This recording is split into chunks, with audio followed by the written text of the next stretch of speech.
Good day and welcome back to another Dbz Dokkan Metal video. In this video we are going to take a look at the latest Ultimate Clash.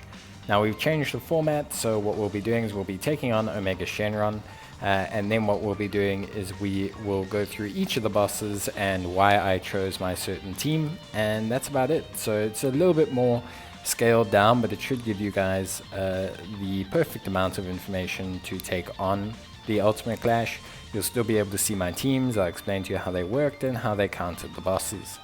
So in terms of Omega Shenron, there's very little you can do in terms of countering. He's immune to stunning, sealing, attack lowering, defense lowering, and he will occasionally lock your characters. He will also massively lower your defense on his super attack, so you don't really have a lot of massive options in terms of facing him. Obviously you want to go with the best mono team you can. Mono teams still feel like the best meta for Ultimate Clash, at least over the category teams, but it is possible, you know, if you really want to kind of focus in and go for a category team. I did make a small error here. I didn't add the new Goku, the new Saiyan Saga Goku, to my Ultimate Clash lineup, so wasn't able to utilize him in this event, and he kind of would have been a great combination to run alongside the Gohan, the Kid Gohan, but it's okay. It's not the end of the world. It was manageable for the most part and didn't really cost us too badly. Overall, when you're facing Omega Shenron, you have to be prepared for the fact that he's going to massively lower the defense of the enemy of the unit that he fires and hits with his super attack.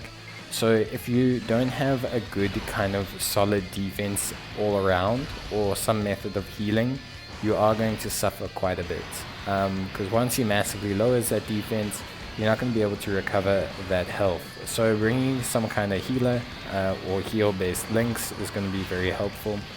Bringing active skills that can heal will also be very helpful, and those will just enable you to keep topped up while you continue to whittle away at Omega Shenron.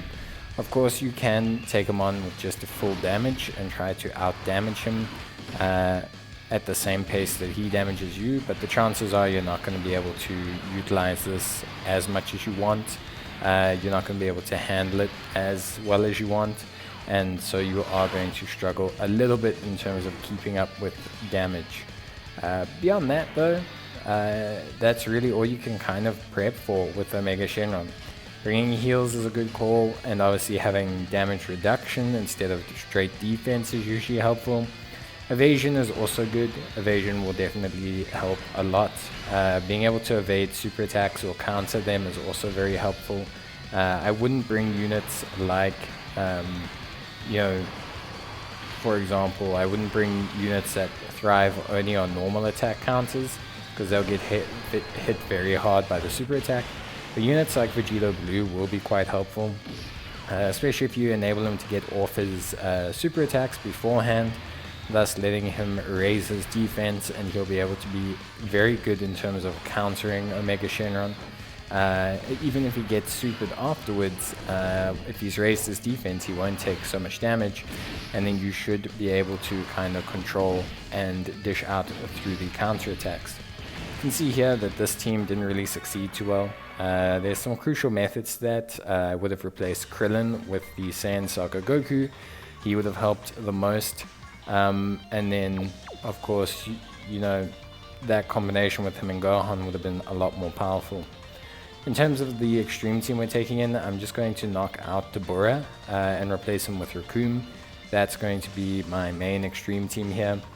It is pretty powerful overall, quite strong. Got a couple of free-to-play options in there, but we do have the Easy Aid Final Form Cooler as the lead, and then of course we also have the legendary Perfect Cell. Now, Legendary Perfect Cell is not going to do too great here, but we do get a bit fortunate with where the super attacks and everything fall here.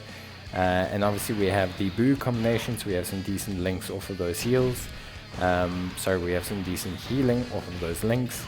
And yeah, we just managed to do quite a good amount of damage. This team is very high damage, it's also very high crit built, and so this enables him to pierce the damage reduction of a Mega Shenron, which, you know, kind of helps in reducing his health quite quickly.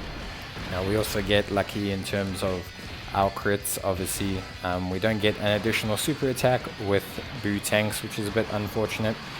Although him being supered is also a very fortunate occurrence. And then we obviously just had a very decent, strong lineup. So yeah, overall, I would say he definitely wasn't as hard as last time. Whether that's just because the typing matchup is better, whether because they've implemented the nerf on him that people were discussing.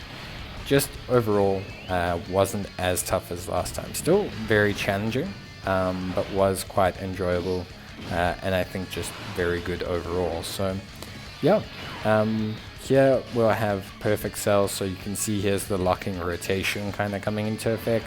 Although it did work pretty well for us, we managed to get the big bad bosses link up between Cell and between Metal Cooler, which obviously was very, very good.